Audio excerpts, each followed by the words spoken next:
कैसा ये इश्क है।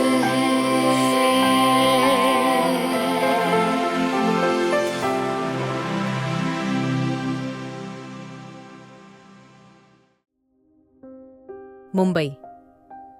हया की इस हरकत से अचानक ही रुद्राक्ष हैरान रह गया था। रुद्राक्ष ने हया की कमर को कस के पकड़ा और उसको अपने ऊपर अच्छे से शिफ्ट करते हुए बोला, तुम करना क्या चाहती हो? रुद्राक्ष की बात पे हया किसी पागल की तरह उसके करीब होते हुए बोली, मैं तुम्हारे करीब आना चाहती हूं।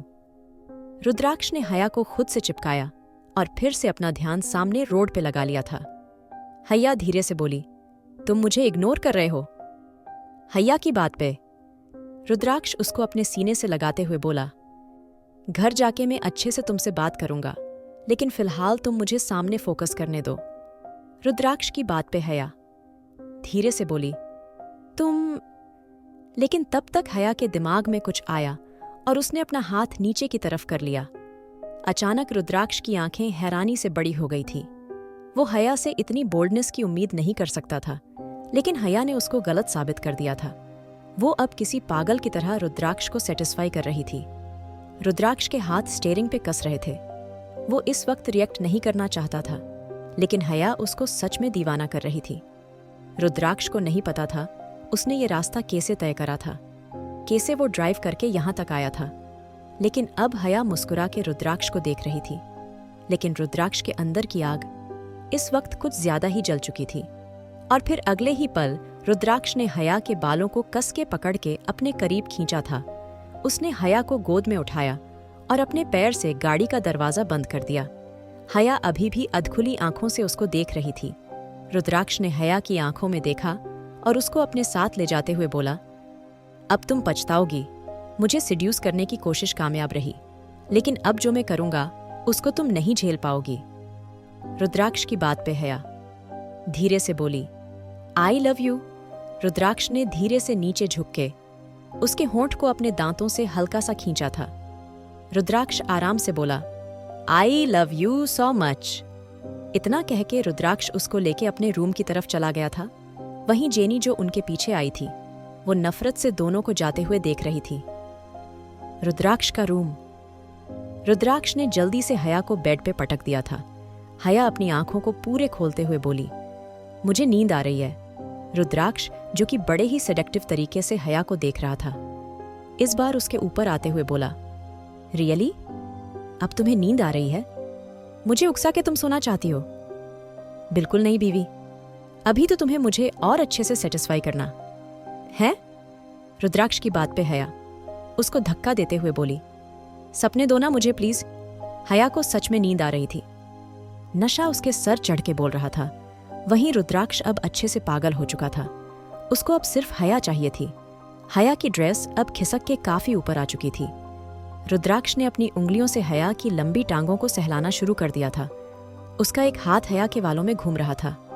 रुद्राक्ष की उंगलियां अब धीरे धीरे ऊपर की तरफ बढ़ रही थी। उसकी उंगली जैसे जैसे ऊपर की तरफ मूव कर रही थी, हया की सांस तेज हो रही थी। और फिर अगले ही पल रुद्राक्ष ने एक आवाज के साथ उसकी ड्रेस को फाड़ दिया था। हया की आंखें पूरी खुल चुकी थीं, लेकिन तब तक रुद्राक्ष की उंगलियां हया की टांगों पे ऊपर की तरफ जा चुकी थी। और फिर हया की आवाजों ने यह साबित कर दिया था, रुद्राक्ष कैसे अपने प्यार का रंग धीरे धीरे उस पे चढ़ा रहा था। अगले ही पल रुद्राक्ष हया के ऊपर था। हया के बचे हुए कपड़े वह नीचे गिर चुके थे। रुद्राक्ष ने अपनी शर्ट उतार के जमीन पे फेंक दी थी और अब वो हया की आंखों में देख रहा था। रुद्राक्ष ने हल्का सा नीचे झुक के हया के होंठों को अपनी कैद में ले लिया था। वो हया को बड़ी शिद्दत से किस कर रहा था।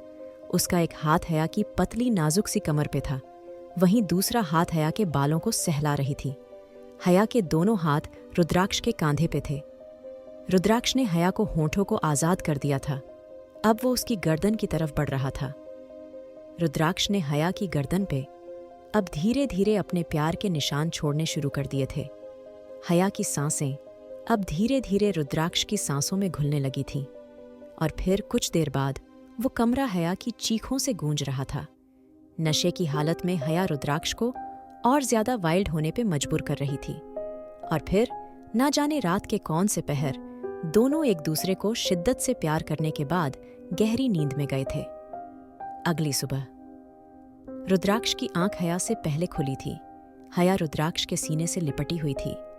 रुद्राक्ष ने गौर से हया के चेहरे को देखा, जो बिल्कुल लाल हो चुका था। कल रात का नशा और थकान उसके चेहरे पे दिख रही थी।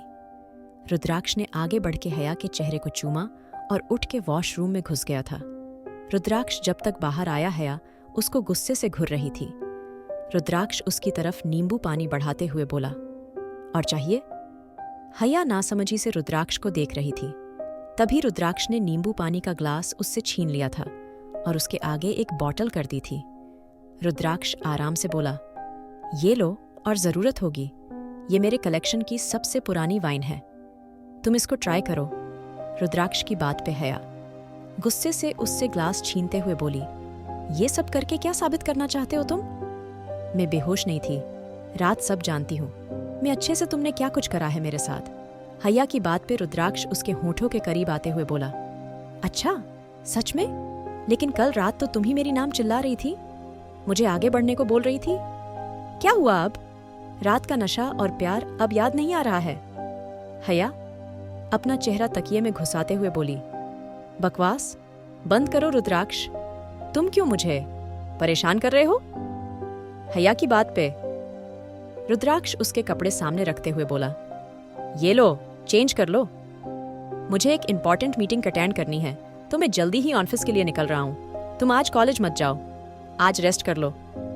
रुद्राक्ष की बात पे हया धीरे से बोली, तुम भी तो ऑफिस जा रहे हो ना? तो मैं भी कॉलेज जाऊंगी, काम है मुझे, वैसे भी कुछ दिन में एग्जाम है तो उसके लिए मुझे नोट्स वहीं से मिलेंगे, और हाँ मुझे सारिका से भी मिलना है। हया धीरे से बोली तो रुद्राक्ष आराम से बोला, उसकी फिक्र तुम मत करो, एक दिन में कुछ नहीं होगा, इसलिए तुम खुद पे फोकस करो और रेस्ट करो, हम बाद में इस बारे में बात करेंगे। हया धीरे से बोली। लेकिन रुद्राक्ष उसकी आंखों में देखते हुए बोला, अगर कोई हेल्प चाहिए होगी तुम मुझसे कह सकती हो, मैं कहीं नहीं जा रहा, यही हूँ, और एग्जाम्स जब तक आएंगे मैं खुद तुम्हारी हेल्प करूंगा, इसलिए फिलहाल रेस्ट करो। इतना कह के रुद्राक्ष अपनी शर्ट पहनने लगा था। सिंघानिया हाउस। आज सुबह से फलक को काफी अच्छा महसूस हो रहा था, क्योंकि आज हर दिन के मुकाबले सबके बिहेवियर में चेंज था। अर्शी भी उससे अच्छे से बात कर रही थी, अनिरुद्ध ने भी उससे ठीक से बात की थी, यहाँ तक कि अनिरुद्ध ने कहा था वो उसको आज शाम जन्नत विला लेके जाएगा और सबसे मिलाएगा। फलक को तो यकीन भी नहीं हो रहा था, जो आदमी कल तक उसको इतनी नफरत दिखा रहा था, आज उसका रवैया अचानक से कैसे बदल चुका था। फलक अपने दिमाग पे जोर डालते हुए बोली, अचानक से कब बदला था? अचानक से नहीं बदला था, अचानक से तो कुछ भी नहीं बदलता था, कल सब बताया तो था। अनिरुद्ध ने फलक के चेहरे पे हल्की सी मुस्कुराहट थी। वो जितना बुरा अनिरुद्ध को समझ रही थी वो इतना भी बुरा नहीं था। शायद वो भी अब और लोगों की तरह अपनी शादी को खूबसूरत बनाने का सपना देख सकती थी। लेकिन क्या क्या अनिरुद्ध किसी से प्यार करता हो? ये शादी उसने जबरदस्ती ही तो करी थी, तो क्या वो किसी और से प्यार नहीं करता होगा? फलक को अपनी सोच में गुम देख अर्शी उसको सर्व करते हुए बोली, किस सोच में गुम हो? अर्शी की बात पे फलक धीरे से बोली, मेरा हो चुका, मैंने अच्छे से खा लिया, प्लीज अब परेशान नहीं हो आंटी। फलक की बात पे अर्शी धीरे से बोली, पहली बात तो तुमने कितना खाया है ये तुम्हारे शरीर से दिख रहा है। जिस हिसाब से तुम कमजोर हो चुकी हो उसका साफ सा मतलब है तुम्हारा खाने पे ध्यान नहीं है। लेकिन कोई बात नहीं, हम है ना, तुम्हें अच्छे से खाना पीना सिखाएंगे। फलक धीरे से बोली, लेकिन आंटी मैं ठीक हूं। अर्शी फिर से बोली, मैं तुम्हारी आंटी नहीं हूं, इसलिए बार बार मुझे एक नाम से बुलाना बंद करो। अब मैं तुम्हारी सास हूं तो को अनिरुद्ध मुझे कहता है तुम भी वहीं कहो, और हाँ ये खाना खत्म करके ही उठना। इतना कह के अर्शी अपना फोन अटेंड करने चली गई थी और फलक हैरान थी, उसको समझ नहीं आ रहा था आखिर अचानक इस घर लोगों को क्या हुआ था। कल तक तो अर्शी उसको सास मानने को तैयार नहीं थी, और आज ऐसा कैसा हो सकता था? फलक सोच में थी और फिर अचानक उसने बिना कुछ कहे खाने पे फोकस करना शुरू कर दिया था। अमेरिका। अरीना उस बच्चे को लेके घर आ गई थी। अरीना बच्चे को देखते हुए प्यार से बोली, तुम्हें अच्छा लग रहा है ना यहाँ? अरीना की बात पे बच्चा धीरे से बोला। हाँ, अरीना बच्चे को अपने करीब करते हुए बोली। तुम इतना कम क्यों बोलते हो? अब मैं तुम्हारी मॉम हूं, तुम्हारी मम्मा हूं। मैं क्या तुम्हें याद नहीं? मैंने तुम्हें कितना अच्छे से समझाया था सब, और ये भी कहा था अब तुम हर बात अपनी मम्मा से शेयर करोगे। तुम्हें जो भी चाहिए होगा तुम अपनी मम्मा से बोलोगे, लेकिन तुम तो मेरी तरफ देखते भी नहीं हो। क्या मैं पसंद नहीं हूं तुम्हें? अरीना की बात पे बच्चा जल्दी से उसके चेहरे को पकड़ते हुए बोली। तुम बहुत अच्छी हो, ऐसा मत बोलो। बच्चे की बात पे अरीना उसके हाथों को अपने हाथों में लेते हुए बोली। अगर मैं इतनी अच्छी हूं तो तुम मुझसे बात क्यों नहीं करते? तुम मुझे मम्मा क्यों नहीं बुलाते? अगर तुम्हें वक्त चाहिए तुम ले सकते हो, मुझे कोई प्रॉब्लम नहीं है, लेकिन तुम मुझसे जो चाहे वो मांग सकते हो। मैं तुम्हें हर चीज दूंगी। और हाँ, कल मैं तुम्हारा एडमिशन यहाँ के बेस्ट स्कूल में कराऊंगी और फिर तुम पढ़ने जाओगे, है ना? अरीना की बात पे बच्चा सर हिला के बोला। सच? अरीना बच्चे को अपने साइड में सुलाते हुए बोली। हाँ, बिल्कुल सच। अब चलो सो जाओ। इतना कह के अरीना ने भी बच्चे को पकड़ के अपनी आंखें बंद कर ली थी। इंडिया। हैया कुछ देर बाद मेन हॉल में आ गई थी।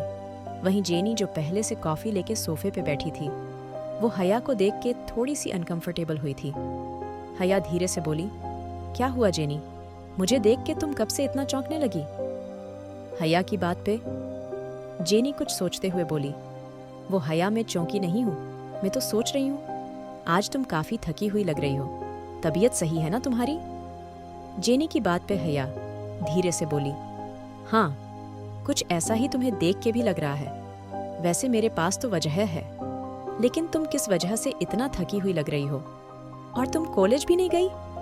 एक ही दिन में तुम्हें डिग्री मिल गई? ओह सॉरी, मेरा मतलब है तुम कितना एक्साइटेड थी कल कॉलेज जाने के लिए, और आज देखो तुम कितने आराम से बैठी हो।